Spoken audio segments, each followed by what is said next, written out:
saint, toi qui habites les hymnes d'Israël, c'est en toi que nos pères... Au nom du Père et du Fils et du Saint-Esprit. Aujourd'hui, nous allons aborder la 4e parole de Jésus sur la croix.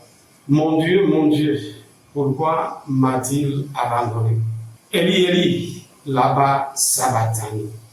Nous trouvons cette parole et dans l'évangile de Matthieu et dans l'évangile de Marc.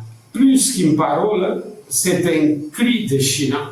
Et dans la bouche de Jésus, un cri effrayant. Mais combien de personnes tout au long de l'histoire de l'humanité, encore aujourd'hui, ne crient pas de telle manière, ne sentent pas au plus profond l'angoisse, la tristesse, le désespoir de se sentir abandonnés de Dieu. Des gens au milieu de guerres, de violences atroces qui font douter de l'existence de Dieu. Nous connaissons la béatitude. Heureux ceux qui pleurent et sa promesse, ils seront consolés. Nous sommes parfois trompés par une vision réductrice de la bénédiction de Dieu, de ses grâces, qui se limite à un bien-être matériel ou un succès professionnel, autant d'autres choses. Nous sommes trompés, dirait le pape François, par une religiosité mondaine. Cette religion n'a pas besoin de la foi, mais du succès. Dans les supermarchés des églises, des mouvements, on choisit celui qui promet plus de succès, plus de grâce, plus de bénédiction, celui qui manifeste davantage la puissance de Dieu.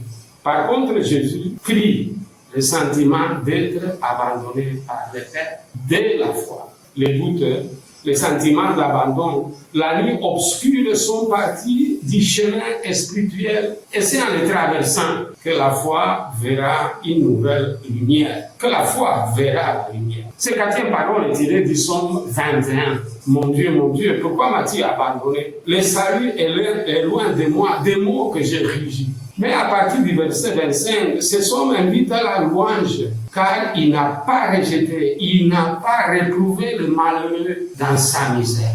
La fidélité et la persévérance sont les valeurs qui sauvent et permettent de traverser les doutes de celui qui se sent abandonné.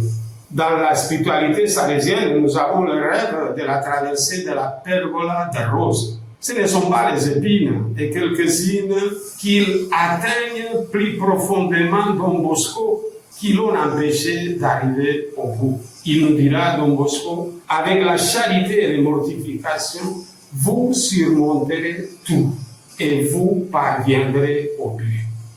Fidélité à la charité pastorale, tout par amour, rien par la force. Persévérance à continuer à marcher même dans l'épreuve et la souffrance. C'est le chemin qui nous fait grandir en cette vie.